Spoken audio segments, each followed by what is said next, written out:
Hello, everybody. Pastor Randy here. Welcome to Making It Simple. It's our Friday edition. Today is just simply an introduction. I want to talk to you about where we're going next. We'll start this, Lord willing, on Monday. I want us to look at the word invitation. Now, that word has a multi-spectrum meaning to us. Oftentimes in life, we are invited to go somewhere. Someone tells us that verbally. Sometimes we'll get a card in the mail or what have you. If you've gone to church any length of time, you've probably heard the pastor give the invitation at the end of the service and asking for those that are wanting to give their hearts to Christ to come forward. We're going to look at all of that and what it really means. We're going to start a brand new series starting on Monday, simply looking at the invitations that we find throughout Scripture, because from Genesis to Revelation, they exist. They're there, and there's a bunch of them. So we're going to go through them all. We're not, as with all lessons in Making It Simple, this is not about being in a hurry. This is about taking time to talk about life. This is about having a conversation. So how long will this take us? I can't answer that because it's going to be a while, because there is a lot of material to cover. And again, it is my desire to share that with you in such a way that we are having a conversation, that it's not overwhelming, that it's such a rush to have to get it all packed in within 2 days that we miss out on all the important components. So I don't do it that way. And those of you that have followed me at any length of time, you know that. So we're going to look at the invitations of the Bible. We're going to begin with the very first one that we find, and that is in the book of Genesis. And we find it with Noah.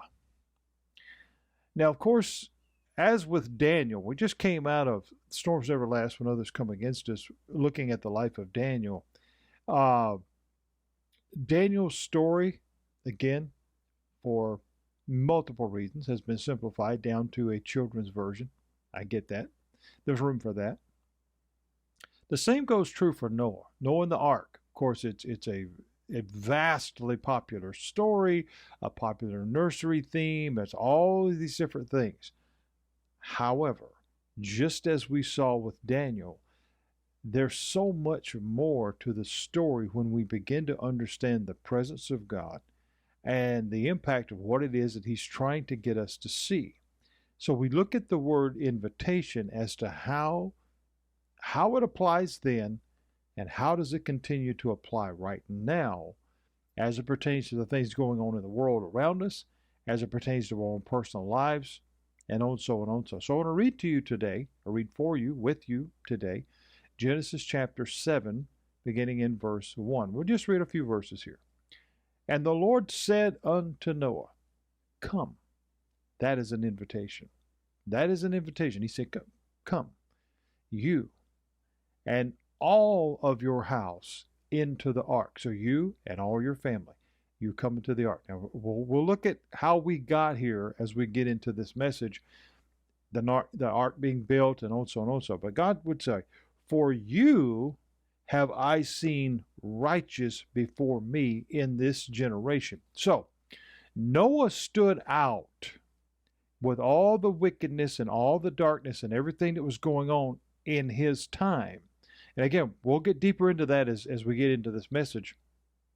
But God is saying, as I look over the vast expanse of the earth, as I look over the population, how many ever people there were at that time, and whatever the date was, we're not going to get into those weeds. I just don't get into those silly arguments, because, again, we have many that try. We have many that, I know this, I know that, and I found this. I mean, friends, those are just hills that just aren't worth dying on. They're just not. Because the things that we can't absolutely 100% have assurance in, then we don't need to do that. We can speculate, we can guess, let's go with what we have. We know that it happened. We believe that by faith that it happened. There's archaeological evidence that it happened.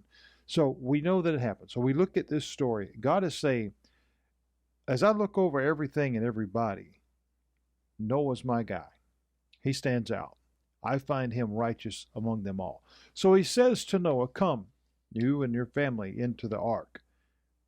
He said, of every clean beast you shall take to you by sevens, the male and his female. Yeah, those are the two kinds of sexes. And of beasts that are not clean, take them by two, the male and female. There again, that's the two that exist. Of fowls of the air also by sevens, the male and the female, to keep seed alive upon the face of all the earth. So life will be restored. It says, for yet in 7 days I will cause it to rain upon the earth 40 days and 40 nights. Now, Noah here was receiving the invitation to come into the ark, him and his family. He was receiving the call, the task, if you will, to gather the animals and what have you to bring upon this for the preservation of life later. But then God also lets him know very clearly something is coming. So the invitation to survive that, the invitation to be saved, if you will, has been given. I will show you through this message, through this series, exactly how that still applies to us today with the invitation we've been given from Christ to allow him to work into our life. God says that in 7 days I will cause it to rain. Noah took that serious. Noah heard that. Noah listened to that. So he understands if God said it, he means it. And here's what he said. I will cause it to rain upon the earth for 40 days and 40 nights, and every living substance, very important that he puts there, that I have made will I destroy off the face of the earth. That's no gray area there, friends. None whatsoever. God had had enough. Things had become so deplorable, so horrifying. There was only one way to fix it. Jesus would say in his ministry that we would return to the days of Noah before he returned. What does that mean? We will talk about that. We will talk about that. But here's where it just continues on. The invitation has been given. Come. Come. And Noah did. Noah did unto all that the Lord commanded him. So he and his family entered the ark. He gathered the animals into the ark. He did everything God asked him to do. And Noah was 600 years old when the flood waters was upon the earth. We can't fathom that because no one lives that long now. People want to argue again over the literalcy of those numbers. Was it real? Was it how we gauge time? Friends, it's just got nothing to do with this conversation. We don't need to get into arguments about that. This is what it said. Let's just go by that. 600 years old. So when you get up in the morning and you're tired at 21 and you don't want to do anything, yeah, Noah kind of puts that to shame, right? And it says, and Noah went in with his sons and his wife and his sons' wives with him into the ark because of the waters of the flood. Now, we're going to get deeper than that, but that's the beginning. The invitation has been given. So we're going to call this message, Come and Hear the Lord. Because the invitation has been presented. It says that Noah heard this and that he took that serious and he got busy doing what God asked him to do. I think we could use a big dose of that today because I assure you, God is still giving the invitation right now. Just not near as many are listening as they should be.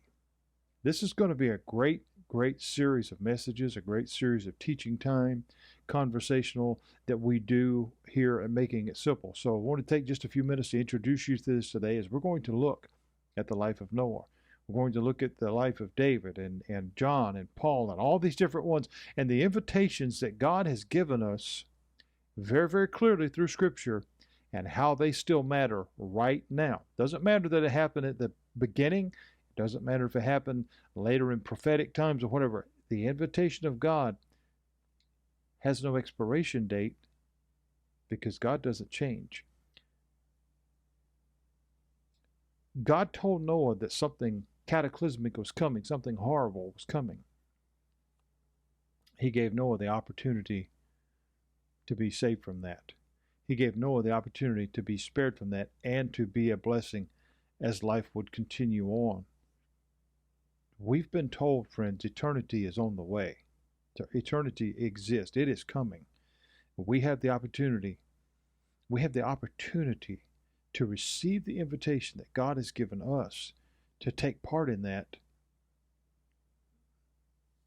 or understand that there's a consequence on the other side of ignoring that invitation.